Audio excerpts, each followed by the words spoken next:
মানবতা বিরোধী অপরাধে মামলার বিভিন্ন প্রসঙ্গ নিয়ে কথা বলছেন আন্তর্জাতিক অপরাধ ট্রাইব্যুনালের চিফ প্রসিকিউটর আমিনুল ইসলাম। সরাসরি যুক্ত হচ্ছে সেখানে। যাতে অন্তত জুলাইয়ের সমস্ত বিচার আমরা শেষ করতে পারি সেই বিষয়ে আমরা একটা কমিটমেন্ট নিয়ে আমরা ইনভেস্টিগেশন এবং বিচার কার্যে আমরা কাজ করে যাচ্ছি।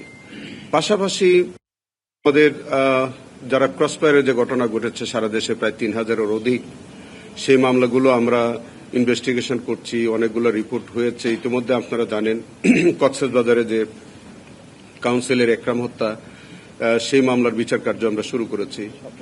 শাপলা চত্বরের বিচার কার্য আমরা শুরু করেছি। এরকম মোটা দাগে আমরা অনেকগুলো বিচার কার্য কিন্তু আমরা শুরু করেছি। আর জুলাইয়ের বিচারগুলোকে আমরা অগ্রাধিকার ভিত্তিতে যেমনটা দেখছি, পাশাপাশি আমরা কিন্তু গুম এবং ক্রসফায়ারের যে ঘটনাগুলো সেগুলো নিয়ে আমরা কাজ করছি। আমাদের 12টি মামলার রিপোর্ট যেগুলো আমাদের কাছে দিয়েছে, এগুলো পর্যায়ক্রমে আমরা ফরমাল চার্জ দাখিল করেছি। আরো কয়েকটা বাকি আছে, এগুলো আমরা কয়েকদিনের মধ্যে দিয়ে দিব। এইভাবে চলছে।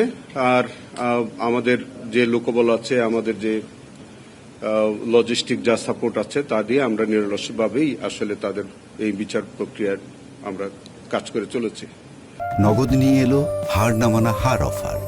সর্বনিম্ন 10,000 টাকা রেমিটেন্স নগদে পাঠালে থাকছে স্বর্ণের হার জেতার সুযোগ।